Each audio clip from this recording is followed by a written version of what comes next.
Hello दोस्तों, नमस्ते। स्वागत है आपका वन देशभक्त चैनल पर। आज का दिन हमारे लिए, आपके लिए और इस देश के हर उस शख्स के लिए खास है जो अपने वतन से प्यार करता है। वन देशभक्त चैनल पर हम सिर्फ खबरें नहीं सुनाते, हम उन कहानियों को आपके सामने लाते हैं जो देश की धड़कन बनती है। आज हम बात करेंगे एक ऐसी गूंज की जो राजस्थान की रेतीली जमीन से उठी और सीधे दुश्मन के कानों तक पहुंची। आज हम बात करेंगे उस शख्स की जिसने दुश्मन को ललकारा और कहा, चुन चुन कर मारेंगे, किसी को नहीं बख्शेंगे।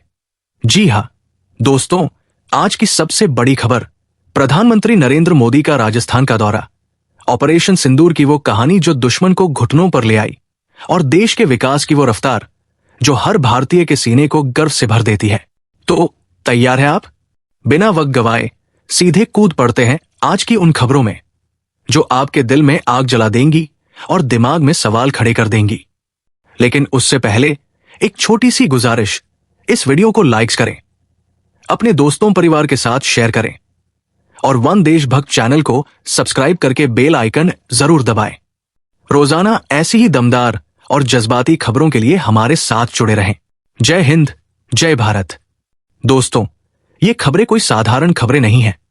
ये वो कहानियां हैं जो सीमाओं पर गूंजती है, जो दुश्मन के दिल में खौफ पैदा करती है और जो हमें याद दिलाती है कि हमारा भारत अब चुप नहीं रहता। आज की सबसे बड़ी खबर, प्रधानमंत्री नरेंद्र मोदी ने राजस्थान की रेतीली धरती से बीकानेर की 45 डिग्री की तपती गर्मी में पाकिस्तान को ऐसी ललकार लगाई कि दुश्मन की रूह कांप गई। पीएम मोदी ने कहा, जब सिंदूर बारूद बन जाता है तो नतीजा क्या होता है, ये दुनिया ने ऑपरेशन सिंदूर में देख लिया। तो आइए इस खबर की गहराई में उतरते हैं और समझते हैं कि आखिर क्या हुआ आज बीकानेर में और क्यों यह दौरा हर भारतीय के लिए गर्व का पल बन गया। दोस्तों, आज का दिन राजस्थान के लिए, देश के लिए और उन 140 करोड़ भारतीयों के लिए ऐतिहासिक है जिनके सीने में अपने वतन के लिए प्यार धड़कता है। आज 22 मई 2025 को प्रधानमंत्री नरेंद्र मोदी राजस्थान के बीकानेर पहुंचे। ये वही बीकानेर है जो पाकिस्तान की सीमा से सटा हुआ है। ये वही जमीन है जहां से हमारे जवान दुश्मन को ललकारते हैं। और आज इसी जमीन से पीएम मोदी ने पाकिस्तान को एक बार फिर चेतावनी दी।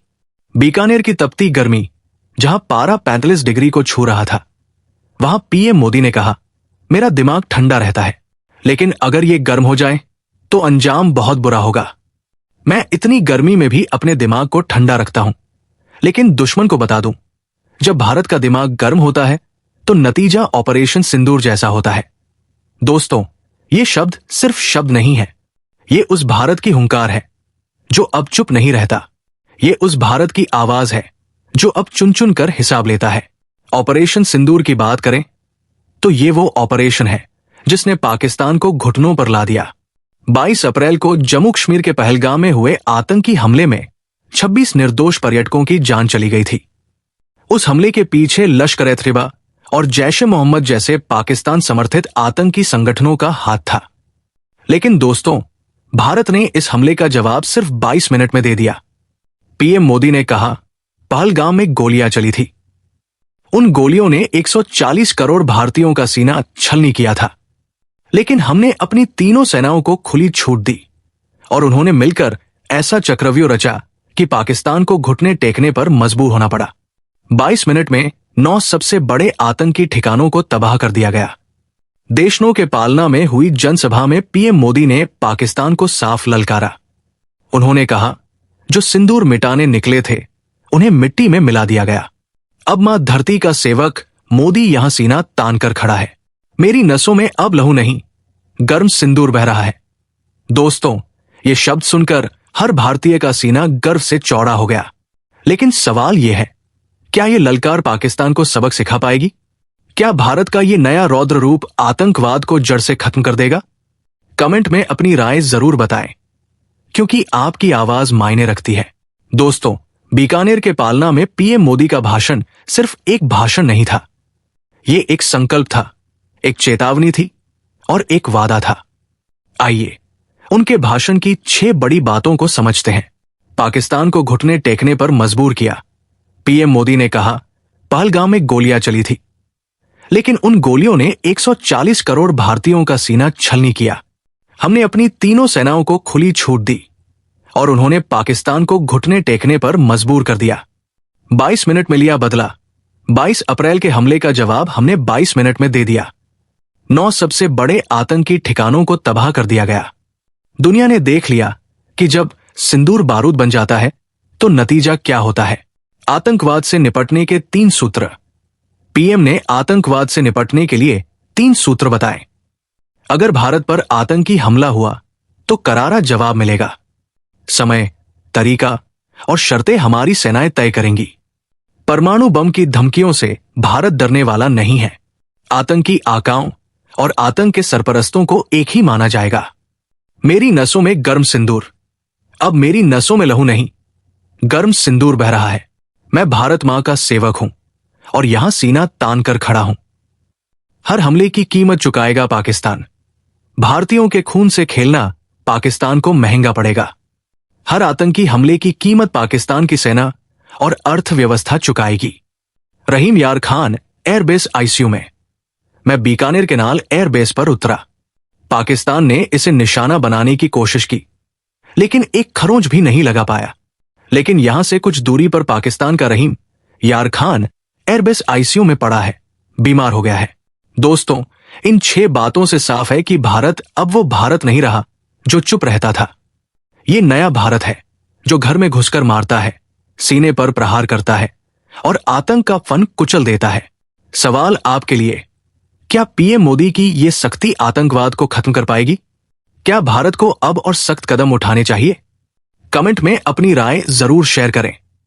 दोस्तों, पीएम मोदी ने न सिर्फ भाषण दिया बल्कि एक ऐसी कविता सुनाई जिसने हर भारतीय के दिल में देशभक्ति की आग जला दी।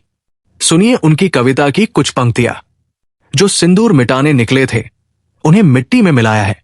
जो हिंदुस्तान का लहू बहाते थे आज कतरेक तरे का हिसाब चुकाया है। जो सोचते थे भारत चुप रहेगा आज वो गरू में डूब डूब कर पड़े हैं। जो अपने हथियारों पर घमंड करते आज वो मलबे के ढेर में दबे हैं। ये शोध प्रतिशोध का खेल नहीं, ये न्याय का नया स्वरूप है। ये ऑपरेशन सिंदूर है। ये सिर्फ आक्रोश नहीं, ये समर्थ भारत का रौद्र रूप है। दोस्तों, ये कविता सुनकर रोंगटे खड़े हो गए ना? पीएम मोदी ने कहा, पहले घर में घुसकर वार किया था, अब सीधा सीने पर प्रहार किया है। आतंक का फन कुचलने की यही नीति है, यही रीति है, यही नया भारत है। सवाल आपके लिए, क्या आपको पीएम की यह कविता पसंद आई? क्या यह कविता भारत की नई ताकत को बयां करती है? कमेंट में बताएं, क्योंकि आपकी राय हमारे लिए खास है। दोस्तों, पीएम मोदी ने सिर्फ पाकिस्तान को ललकारा ही नहीं बल्कि देश के विकास को भी नई रफ्तार दी। बीकानेर की जनसभा में उन्होंने देश के 103 रेलवे स्टेशनों का उद्घाटन किया। ये स्टेशन कोई साधारण स्टेशन नहीं है, ये अमृत भारत स्टेशन है जो देश के 86 जिलों में फैले हैं। इनमें आंध्र प्रदेश, असम, बिहार, छत्तीसगढ़, गुजरात, हरियाणा, हिमाचल प्रदेश, झारखंड, कर्नाटक, केरल, मध्य प्रदेश, महाराष्ट्र, पुडुचेरी, राजस्थान, तमिलनाडु, तेलंगाना, उत्तर प्रदेश और पश्चिम बंगाल जैसे राज्य शामिल हैं। इन स्टेशनों में महिलाओं के लिए अलग वेटिंग एरिया, दिव्यांगों के लिए रैंप, एस्केलेटर और हाई स्पीड वाईफाई जैसी आधुनिक सुविधाएं होंगी। रेल मंत्री अश्विनी वैष्णव ने कहा, आजादी के बाद पहली बार किसी सरकार ने छोटे रेलवे स्टेशनों पर ध्यान दिया। लगभग 1100 करोड़ की लागत से इन 103 स्टेशनों को पुनर्विकसित किया गया है। इसके साथ ही पीएम ने बीकानेर बांद्रा ट्रेन को हरी झंडी दिखाई और 26,000 करोड़ रुपए की अन्य विकास परियोजनाओं का शिलान्यास और उद्घाटन किया। सवाल आपके लिए, क्या आपके शहर में भी ऐसे आधुनिक स्टेशन की जरूरत है? क्या रेलवे का ये नया चेहरा भारत को विश्व स्तरीय बनाएगा? कमेंट में अपनी राय जरूर बताएं। दोस्तों, पीएम मोदी ने राजस्थान को कई सौगातें दी। उन्होंने प्रधानमंत्री सूर्य घर मुफ्त बिजली योजना का जिक्र करते हुए कहा, राजस्थान में 400 लोगों का बिजली बिल 0 हो गया है। सोलर बिजली से लोगों को कमाई का नया रास्ता भी मिला है। इसके अलावा राजस्थान में रेलवे के विकास के लिए 10,000 करोड़ रुपए का खर्च होने जा रहा है। पीएम ने कहा, राजस्थान की वीर धरा हमें सिखाती है कि देश से बड़ा कुछ नहीं। ये वही धरती है जहां महाराजा गंगा सिन्हा जी ने रेत के मैदान में हरियाली लाई थी। हम पानी का महत्व जानते हैं, इसलिए नदियों को जोड़ रहे हैं ताकि यहां के किसानों को फायदा हो। सवाल आपके लिए, क्या आपको लगता है कि सूर्य घर योजना जैसे कदम भारत को ऊर्जा के क्षेत्र में आत्मनिर्भर बनाएंगे? क्या नदियों को जोड़ने की योजना से किसानों की जिंदगी बदल जाएगी? कमेंट में अपनी राय शेयर करें। दोस्तों, पीएम मोदी का यह दौरा बेहद खास था। वे सबसे पहले बीकानेर एयरबेस पर उतरे। यहां से वे सीधे देशनों के करणी माता मंदिर पहुंचे, जहां उन्होंने दर्शन किए। इसके बाद वे देशनोक रेलवे स्टेशन गए और फिर पालना में जनसभा को संबोधित करने पहुंचे। इस दौरान उन्होंने न सिर्फ पाकिस्तान को ललकारा, बल्कि देश के विकास की नई तस्वीर भी पेश की। सवाल आपके लिए, क्या आपको लगता है कि पीएम का मंदिर दर्शन और जनसभा का यह तरीका जनता से जुड़ने का सही रास्ता है? कमेंट में बताएं। दोस्तों, पीएम मोदी ने अपनी बात को खत्म करते हुए एक बार फिर पाकिस्तान को चेतावनी दी। उन्होंने कहा, सौगंध है मुझे भारत माता की इस मिट्टी की। अब अगर किसी ने हमारी भारत मां की मांबनों का सिंदूर मिटाने की कोशिश की तो कोई बचने वाला नहीं है। चुन चुन कर हिसाब लेंगे, किसी को नहीं बख्शेंगे। दोस्तों, ये शब्द सुनकर हर भारतीय का खून खौल उठा। सवाल आपके लिए, क्या आपको लगता है कि भारत को अब हर आतंकी हमले का जवाब इसी तरह देना चाहिए? कमेंट में अपनी राय जरूर दें। दोस्तों, आज की ये खबरें सिर्फ खबरें नहीं हैं। ये उस भारत की कहानी है जो अब चुप नहीं रहता। ये उस भारत की कहानी है जो दुश्मन को चुन चुन कर जवाब देता है। सवाल आपके लिए, आप कौन से राज्य या जिले से हैं? क्या आपके इलाके में भी रेलवे स्टेशन को आधुनिक बनाने की जरूरत है? और सबसे बड़ा सवाल, क्या पीएम मोदी की ललकार से पाकिस्तान सबक लेगा? कमेंट में अपनी राय जरूर बताएं। वीडियो को लाइक्स करें, शेयर करें और वन देशभक्त चैनल को सब्सक्राइब करें। जय हिंद, जय भारत, वंदे मातरम।